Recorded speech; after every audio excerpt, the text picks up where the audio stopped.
Assalamualaikum warahmatullahi wabarakatuh. Raditu billahi rabba wa bil islami dina wa bi Muhammadin nabiyya wa rasulah. Perkenalkan, nama saya Muhammad Aib Sudiarto. Saya mahasiswa semester 3 dari program studi ilmu pemerintahan Fakultas Ilmu Sosial dan Ilmu Politik Universitas Muhammadiyah Kendari. Tujuan saya membuat video ini ingin memenuhi tugas akhir dari dosen saya yang berjudul Ekonomi Digital sebagai Dampak Globalisasi Pembangunan. Pertama-tama, sebelum masuk ke pembahasan, saya mau ajak kita refleksi dulu sebentar, bahwa beberapa tahun lalu ketika kita hendak membeli barang, kita selalu harus keluar rumah, ke pasar, ke toko, atau minimal kita menelpon si penjual barang tersebut. Tapi sekarang kita tinggal membuka marketplace, klik bayar pakai kris, dan tunggu driver datang. Pertanyaan pertama muncul, apakah ekonomi digital ini cuma tren atau sudah jadi bagian dari hidup kita? Kalau kita lihat dari perilaku masyarakat hari ini, jelas bahwa digitalisasi bukan lagi masa depan, tapi realitas yang sudah kita jalani tanpa sadar. Nah, sekarang kita masuk ke pembahasan inti. Selama beberapa tahun terakhir, konsep ekonomi digital semakin sering muncul dalam diskursus pembangunan daerah, termasuk di kota Kendari. Istilah ini tidak lagi sekedar slogan atau jargon pembangunan, tetapi mulai hadir dalam aktivitas keseharian masyarakat melalui penggunaan platform marketplace dan sistem pembayaran digital. Perubahan ini menunjukkan bahwa digitalisasi bukan lagi fenomena yang akan datang, melainkan proses yang telah berlangsung dan membentuk pola baru dalam aktivitas ekonomi, interaksi sosial, serta cara masyarakat mengakses peluang dan kerja pasar. Nah, sampai sini timbullah pertanyaan-pertanyaan, yaitu kalau digitalisasi sudah hadir dalam keseharian, apakah seluruh masyarakat mendapatkan manfaat yang sama?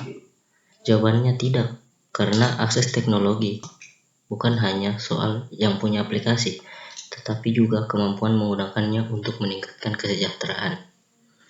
Di satu sisi, hadirnya platform digital membuka peluang baru bagi pelaku usaha dan pekerja informal untuk memperluas jaringan pasar dan memperoleh sumber pendapatan alternatif. Transformasi ini menandai pergeseran struktur ekonomi lokal menuju sistem yang lebih terhubung dengan jaringan ekonomi nasional maupun global. Namun, realitas di lapangan menunjukkan bahwa distribusi manfaat ekonomi belum merata karena kemampuan beradaptasi terhadap algoritma platform menciptakan kesenjangan baru antar pelaku ekonomi. Lanjut, UMKM dengan sumber daya dan pengetahuan digital dapat berkembang lebih cepat.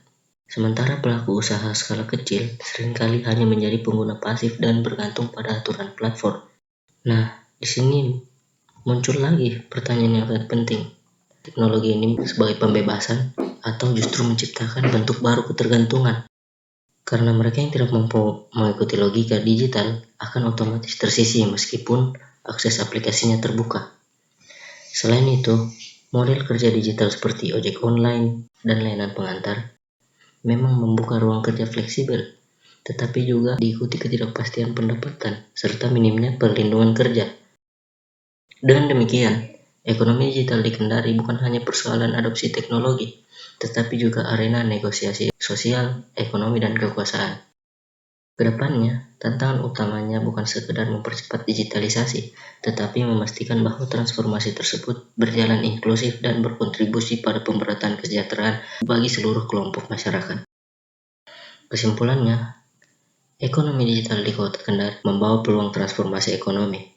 Namun, manfaatnya belum dirasakan secara merata.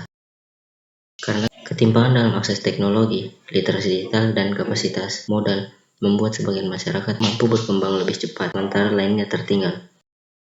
Oleh karena itu, digitalisasi perlu dipahami bukan hanya sebagai tanda kemajuan, tetapi juga sebagai proses yang berpotensi menciptakan struktur ketidaksetaraan baru apabila tidak diiringi regulasi dan pemerataan akses. Kemudian, upaya yang diperlukan ke depannya adalah memastikan bahwa transformasi digital berlangsung secara inklusif, adil, dan mampu meningkatkan kesejahteraan seluruh masyarakat. Sekian dari saya, terima kasih sudah menonton. Mohon maaf apabila ada salah kata.